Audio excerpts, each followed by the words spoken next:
Alright everybody, welcome back to our Jak 2 playthrough. Last episode, I believe, because this is a new recording session for me, but last episode I believe we left off after leaving the Precursor Mountain Temple. And we have the artifacts from there. I honestly cannot remember if I returned them or not. I don't think we did. Right now we can't go back to Onan's. We don't have a little thing on our map telling us we need to go there at the moment. We just sent that motherfucker flying. But we need to return to Crew's place. So we're heading there right now. With having this new area open, which is nice because we have a lot more places to explore. We'll see this yellow wall here go down. Just like that. And we're going to turn here. Oh, I've also, before this episode gets going, I did some audio testing. So I think my voice might have been a little too quiet for the past couple episodes, so I did the right thing and just checked the audio before we started and made sure everything sounds good. So here we are. Cutscene ensues, I imagine. I have a proposition for you, Jak. Racing is the biggest sport in the city. Errol is the undisputed grand champion. He's crazy and dangerous on the track. My kind of guy. Only a fool would dare race against him, eh? And that's where you two come in. A client of mine is looking for a fast driver for her racing team. Here's a security pass to get you into the stadium section. And your contract with just a few trifles for me. I've already signed your name to save time. We, the racers, hereby agree to give Crew all proceeds from race earnings, endorsement fees, broadcast royalties, syndication residuals, vehicle sponsorships, small appearance fees, collectible card assets, fast food tie-ins, use of likeness rights, talk show deals, clothing lines, all print rights, including book, novella, comic, pamphlet, ticket tape, neon sign, and bathroom graffiti designs. Toy rights, shoe lines, mood rings, game rights. Game rights? Vitamin endorsements, city kickback movie deals, and of course, all death and dismemberment accident insurance claims. We can work out the tiny details later. If you can get from here to the race garage near the stadium in less than 3 minutes, my client said she would consider letting you drive for her team. Make me proud, Sweeping for suspects. Alright, well, now we're getting into the racing. I thought it was funny during that cutscene. He's like, game rights? I don't know, I thought that was funny. So as soon as we hop on this vehicle right here, I'm pretty sure we have to take this one. And you're going to want to take one of these small ones anyways. We got 3 minutes to get there, and we're going to meet up with his racing affiliate, whoever she is. And if you've played this game, you know exactly who she is. But if not, it's going to be a surprise. It'll be a major surprise. So I think, honestly, because the Crimson Guard can still be activated during this, so it's not like you're in the clear if you run into one of them, like I just did right there. And but the nice thing about this mission, I'm pretty sure you can just grab whatever vehicle you want to take. So if your vehicle gets trashed, I'm gonna hop on and grab this one. Nope, that's not what I wanted. Okay, we're taking a small detour because we need a new ride. I'm so terrible. I'm so terrible at driving. Okay, we're back on the race. We're back on it. Going through this section of the city. The water area. I don't know what this area would be called. Maybe the industrial area. Oh! Okay, I run him over. I don't care. I'm doing it. I'm running him over. You got in my way. You should know better. Got a minute 30 about left, so hopefully we make it there in one piece.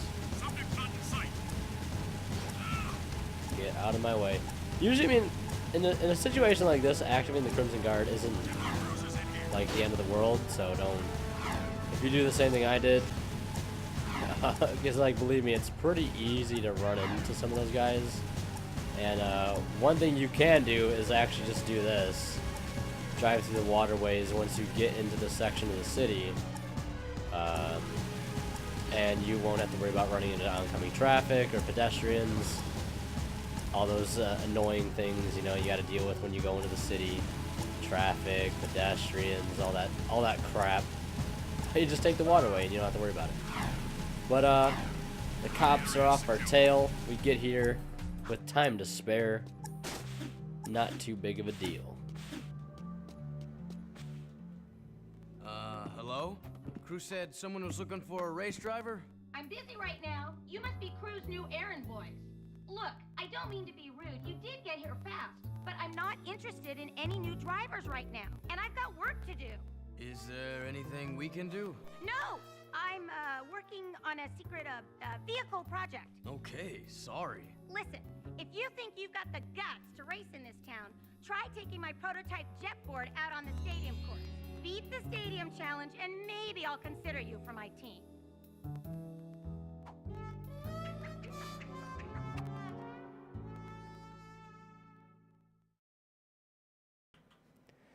Alright, I mean, I was gonna keep it a surprise. And a surprise as much as I could. Isn't there an orb up here? I think there might be. Or I'm just wasting everybody's time. Yeah, so this is the racing garage. We'll come back here a couple times. Yeah, but I mean, if you played the first game, if you watched the first playthrough, you know exactly who that is behind those drapes. It's Kira. It's Kira. After 2 years, the whole crew from the first game has been separated since, you know, we've got here. We still don't know where Samos is.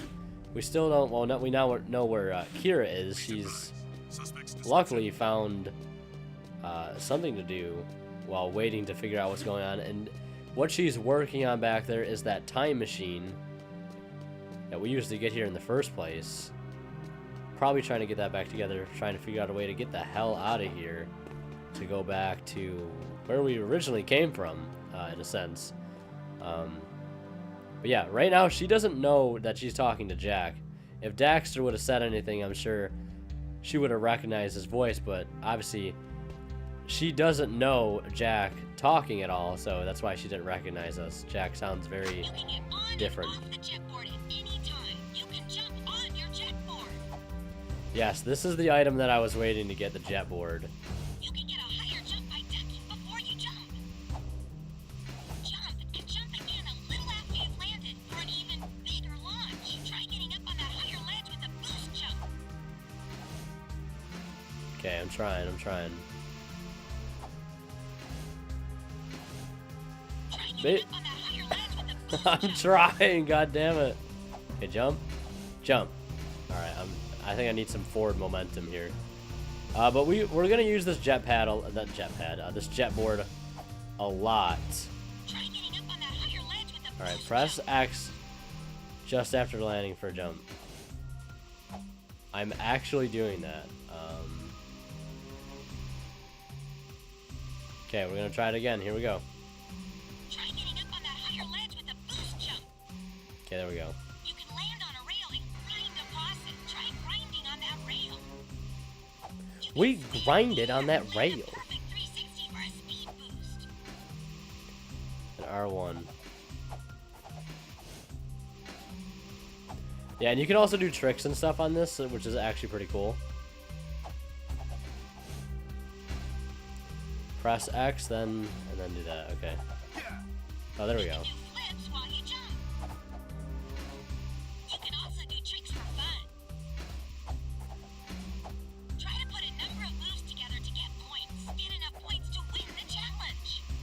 Yeah, there's a whole bunch of unique moves, and I don't know how many times you can come back here to do this, but it really doesn't matter because you can use this hoverboard pretty much wherever you want in the street to help get to certain places that you couldn't get on your own. It's very cool. It's a very cool thing to have. I remember the first time getting to use this, I was like super stoked. You get along, you go in and collect these glowing orbs. Do tricks and stuff. See, I'm very terrible at this. You can basically just do... jump around and spam tricks. Literally in one spot. As you can see, you get very... you get a lot of points when you do this. But I'm gonna keep going.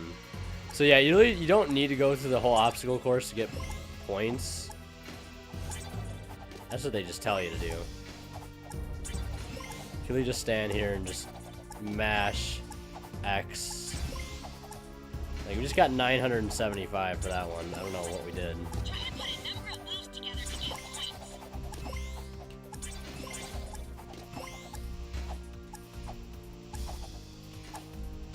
Oh god, I'm screwing it up.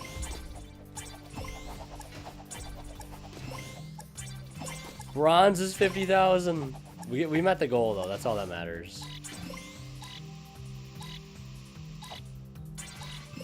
Hoverboard's a very cool thing though. I'm so glad we got it. I wasn't sure exactly when we were gonna get it, but we got it.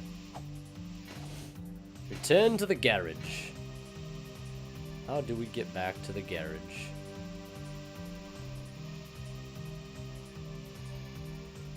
Is this where we go? Yeah, we can explore now, pretty much. One of the very unique areas in the game. Like I said, I don't think we can come back to this place later. It's sort of like a one-time deal. But this hoverboard is going to allow us to do a lot. It's going to make traveling around the city a lot faster. We don't have access to a vehicle and stuff like that. Very nice tool to have. And to get out, just go in where you came in. Nope, not doing that again.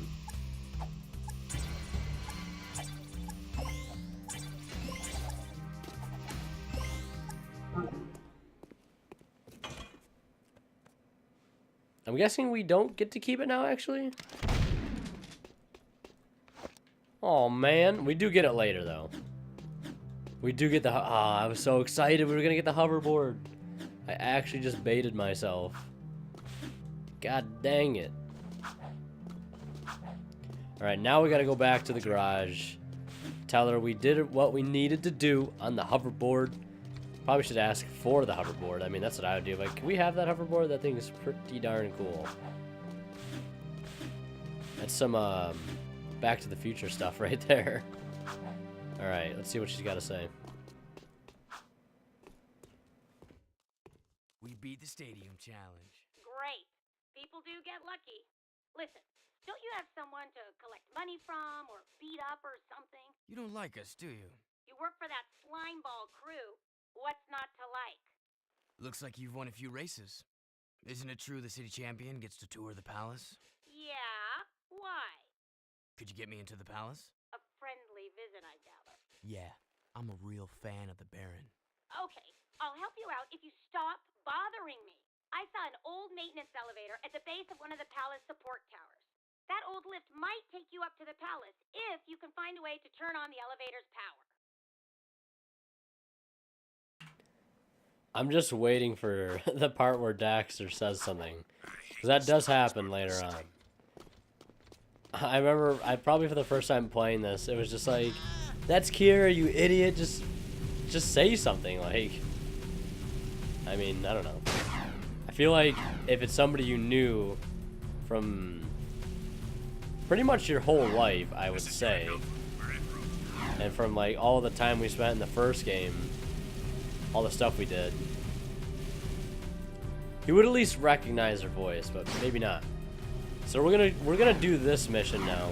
We're gonna go to the lightning bolt.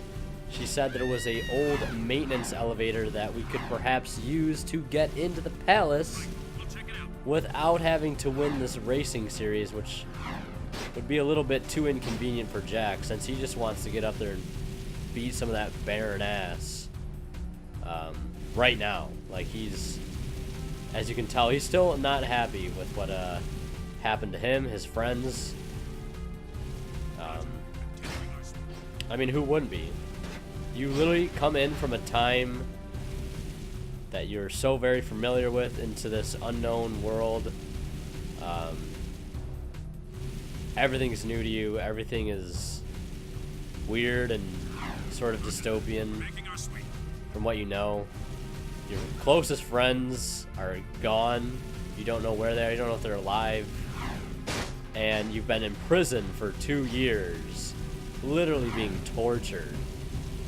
And you get to come out and actually finally see, you know, the person behind this torturing is not only just making your life a living hell,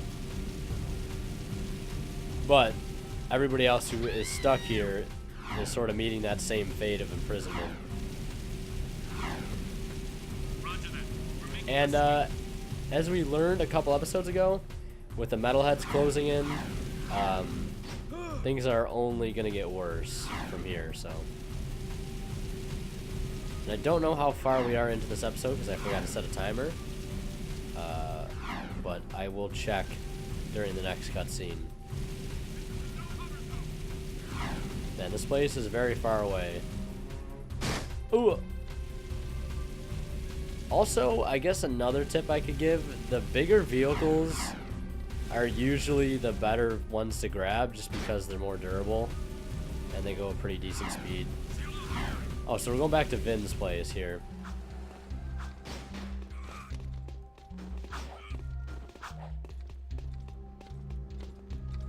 Bitch.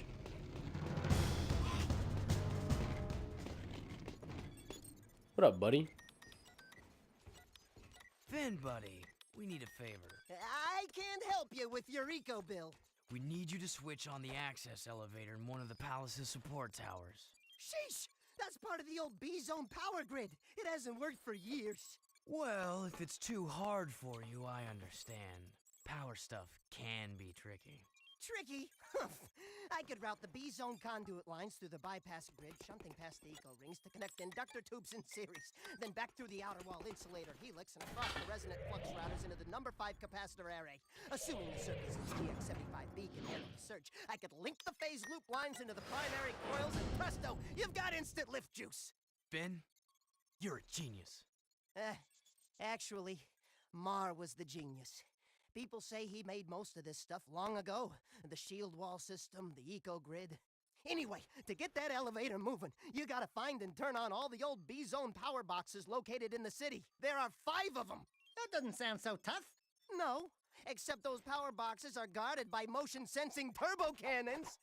But if you can destroy the cannons and switch the boxes on, I can do the rest. Just don't tell the Baron I ever saw you. This area is off limits. So yeah, we do have time for this mission, so we're going to take care of it right now. But those turrets that come out of the ground, yeah, those are where these power switches are, so how convenient. And also we've been hearing a lot about this Mar guy, supposedly the heir to the throne. We're going to hear that name a lot. Important name, don't forget it. Mar, M-A-R. Alright, so we're gonna go find these power switches so we can get this elevator running. And hopefully we don't die. So I think once we get near them, the turret will pop up. You just run into it, get out of your vehicle, and you jump on it. And get back in your vehicle. Pretty easy. I don't think the... Okay, the Crimson Guard's on us now. Great. I'm like, this is going to be super easy, so long as the Crimson Guard... We got the Crimson Guard on us, boys. Not too big of a deal, though. Just wait for the thing to pop up. Ram into it. Oh? Oh, do I got to shoot it now? Even easier. Oh, another thing. You can have your gun out while you drive. Pretty sure Daxter is the one who shoots it, which is pretty funny. We've got a pretty damaged vehicle right now.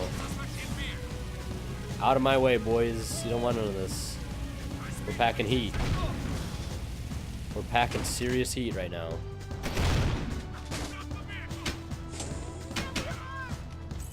Out of my way, bitch! We're gonna need to grab a new whip. We need a new whip.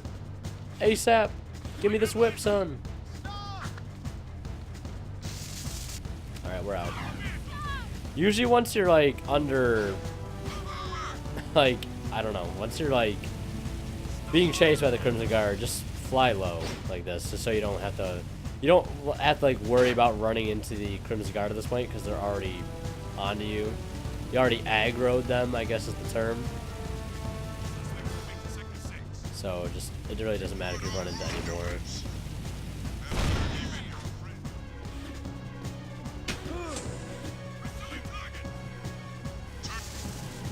Alright, one left. This one I think is all the way back to where we started. We should have probably grabbed it when we were in that section of the city, but we didn't.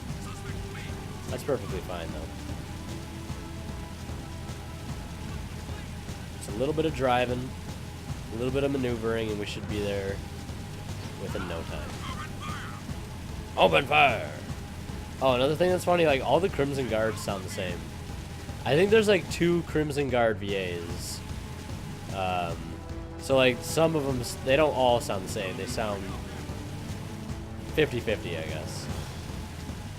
Which, I mean, how many voice actors are you going to dedicate to, you know, however many Crimson Guards you would encounter in a single game? Anyways. Back to what we're doing, which is running for our lives. Which seems to be commonplace at this point. Where the hell is this last turret, bro? Oh, it's around the corner here. We gotta turn around. Unlock her. This one is literally like off the map. Hello? Oh, I think it's up on this plat. No, it's right here.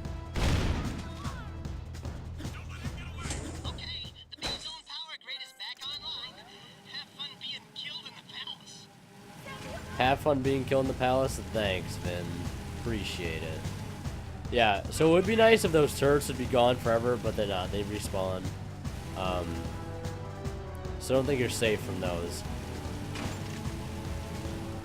I'm just going to get us to the elevator and then end the episode, so it'll be about at like the 25-minute mark.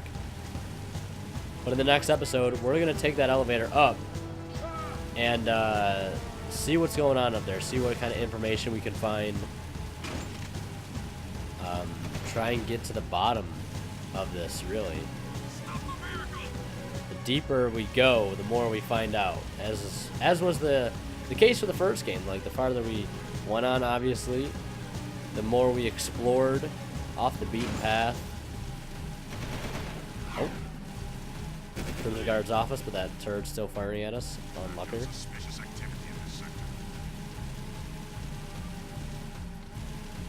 Alright, I'm just going to focus on driving there.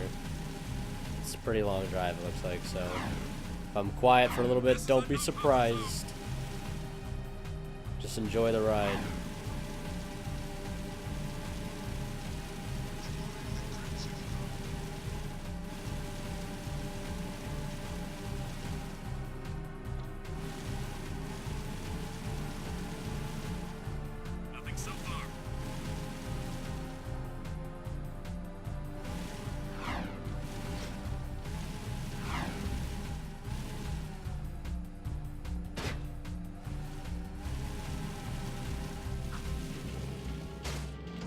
Alright, so here we are at the elevator, the old maintenance elevator. Next episode, we're going to take it up and see what happens. So, thank you so much for watching. Leave a like if you enjoyed, and we'll see you in the next one.